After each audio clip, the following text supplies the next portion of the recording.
नमस्कार दोस्तों, आप देख रहे हैं हिंदी कहानियाँ। और आज की कहानी है बकरी और ठग की कहानी।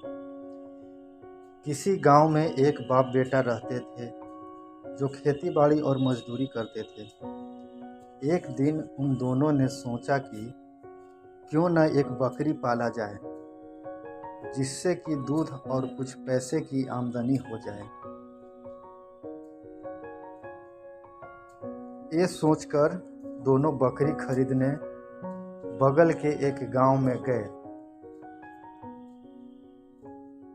वहां से इन्होंने एक बकरी खरीदी और बकरी लेकर अपने गांव जाने लगे।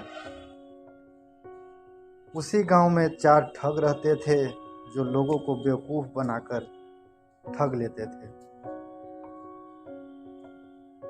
बकरी को देखकर उन लोगों के मुंह में पानी आ गया। चारों ने दोनों बाप बेटा से बकरी ठगने का प्लान बनाया और गांव से जाने वाले रास्ते पर थोड़ी थोड़ी दूरी पर खड़े हो गए। बकरी को बाप बेटा कंधे पर बिठाकर अपने गांव जा रहे थे। जैसे ही दोनों पहले ठग के पास पहुंचे तो ठग ने हंसते हुए पूछा कि क्या चाचा, ये कुत्ते को कंधे पर बिठाकर कहाँ ले जा रहे हो? इतना सुनते ही दोनों गुस्सा हो गए और बोले, अंधे हो क्या? बकरी को कुत्ता बोलते हो? और आगे बढ़ गए। फिर जब दूसरे ठग के पास पहुंचे तो दूसरा ठग भी बोला, कुत्ते को कंधे पर बिठाकर कहाँ ले जा रहे हैं? फिर दोनों गुस्सा हो गए और बोले, इतना बड़ा बकरी तुम्हें दिखाई नहीं दे रहा है कि तुम कुत्ता बोल रहे हो? ठग ने बोला, बकरी कहाँ है? ये तो कुत्ता है। जरूर तुम्हें बेवकूफ़ बनाया गया है। वो तुम्हें बकरी बोलकर कुत्ता दे दिया है। इस बार दोनों बाप बेटा को शक हुआ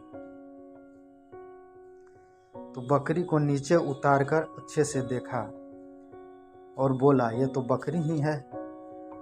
फिर दोनों आगे बढ़ गए और तीसरे ठग के पास पहुंचे। तीसरा ठग भी वही बात बोला जो पहले दोनों ठगों ने बोला था। अब इन दोनों बाप बेटा को लगभग विश्वास हो गया कि ये कुत्ता ही है। फिर भी दोनों आगे बढ़ते रहे। जाते जाते दोनों चौथे ठग के पास पहुंचे तो चौथा ठग भी बोला कि कुत्ते को कंधा पर बिठाकर कहाँ ले जा रहे हो? इतना सुनते ही इन दोनों बाप बेटा को गुस्सा आ गया और बकरी को वहीं छोड़कर अपने घर आ गए। ठग का प्लान काम कर गया। चारों बकरी लेकर चले गए और बनाकर खा गए। इससे हमें ये शिक्षा मिलती है कि एक ही झूठ को बार बार बोलने से हमें सच लगने लगता है। इसलिए लोगों की बातों पर से ज़्यादा अपने आप पर भरोसा रखना चाहिए, वरना ठगे जाएंगे।